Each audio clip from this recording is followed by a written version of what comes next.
আর্জি করার ঘটনার প্রতিবাদের খবরে নজর রাখতেই হবে। তো প্রতিবাদের খবরের পাশাপাশি আরো একটি গুরুত্বপূর্ণ বাইট আপনাদের শোনাবো।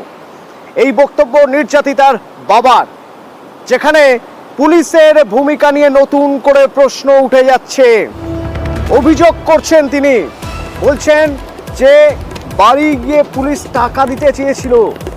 সরাসরি ডিসি নর্থের বিরুদ্ধে অভিযোগ করছেন নির্যাতিতার বাবা।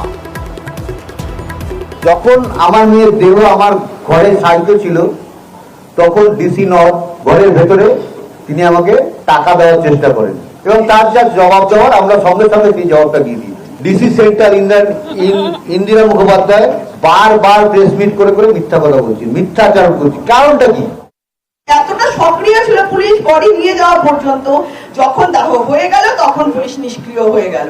ঘরে ঢুকে পুলিশ টাকা অফার করছে বাবা মাকে, যেখানে আমরা আমাদের মেয়ের বডি নিয়ে বসে রয়েছি ঘরে, পরিবারের প্রত্যেকটা লোক চোখের জলে তাকাতে পারছি না, তখন পুলিশ গিয়ে টাকা অফার করছে আমাদেরকে।